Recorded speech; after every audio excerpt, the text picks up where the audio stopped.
Vous l'avez vu dans la première vidéo de cette séquence, l'origine de la visualisation des données remonte à l'Égypte antique. Et plus on avance dans le temps, plus la masse de données produites par l'homme augmente.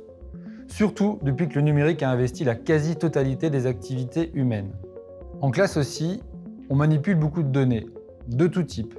Des chiffres, des dates, des mesures, des quantités, mais aussi des mots, comme des noms d'objets, de personnages, de lieux, et des mots qui servent à formuler des idées, des actions, des sensations.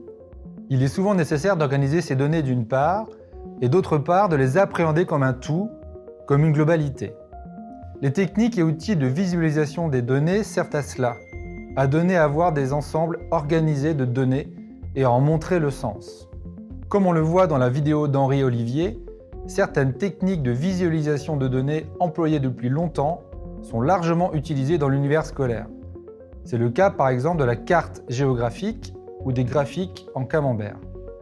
Depuis plusieurs années, on utilise dans l'enseignement des cartes mentales, des cartes heuristiques, des sketch notes de façon plus intensive.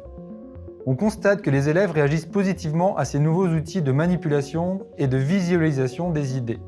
La DataVis est une approche très efficace pour aider les élèves à produire des synthèses. C'est ce que nous faisons à Réseau Canopé avec les animations DataSprint. Pour Traces de soldats, par exemple, nous donnons beaucoup de documents et de sources assez hétérogènes, comme par exemple des archives numérisées de la Première Guerre mondiale et des inscriptions qui se trouvent sur les monuments commémoratifs. Dans un temps limité, les élèves doivent en faire l'analyse puis la synthèse sous différentes formes. On constate que les participants sont très motivés et efficaces dans ce type d'exercice. Du côté enseignant, les outils de DataVis permettent de créer des cours beaucoup plus dynamiques et dans toutes les disciplines.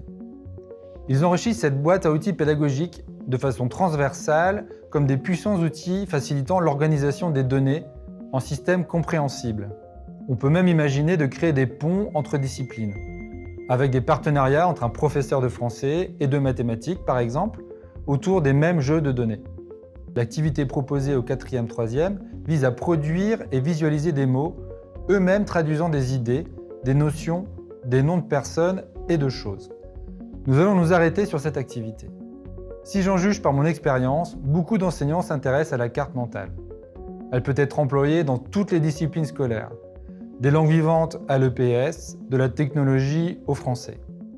La fiche propose une méthode de construction de carte mentale à réaliser conjointement par l'enseignant et les élèves. C'est un travail évolutif qui s'enrichit jusqu'au moment où l'on décide qu'elle contient suffisamment d'éléments pour faire sens. Ici réside en effet l'intérêt majeur de la carte mentale.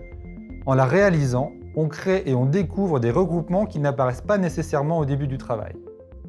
On peut bien entendu réaliser une carte mentale à la main, c'est ce que propose la fiche pédagogique, mais on peut aussi utiliser des applications numériques. Il en existe beaucoup. Votre atelier Canopé ou votre référent numérique pourront vous conseiller sur ce sujet. En produisant collectivement une carte mentale, vos élèves vont analyser, catégoriser et synthétiser. Ils vont aussi exercer leur créativité. En cela, c'est un outil très complet.